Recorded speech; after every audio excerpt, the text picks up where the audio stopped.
যে আম থেকে একটি অঞ্চল পরিবর্তন হওয়ার গল্প তৈরি হয়।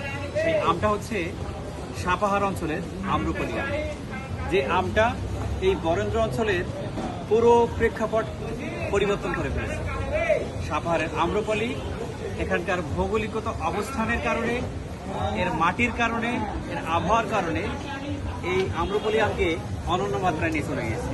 সাপাহারের আম্রপলি যেমন সাইজ হয়ে থাকে, এর কালার এবং সুমিষ্টতা শুধু দেশ নয়, দেশের গণ্ডি পেরিয়েও সুনাম অর্জন করেছে প্রতিনিয়ত।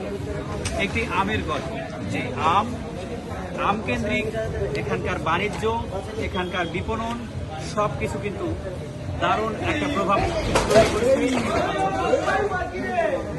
শুধু তাই নয়, এই আম বর্তমানে সাপাহারের যে অর্থনৈতিক অবস্থা সেটা কিন্তু আমূল পরিবর্তন করে ফেলেছে। একটি আম থেকেই হাজারো গল্পের তৈরি, একটি আম থেকেই হাজার কোটি টাকার বাণিজ্যিক সম্ভাবনা তৈরি। সাপাহার থেকে এই আম্রপলিগুলোই চলে যাচ্ছে দেশ থেকে দেশান্তরে। এই গল্প আম্রপলি আমের গল্প।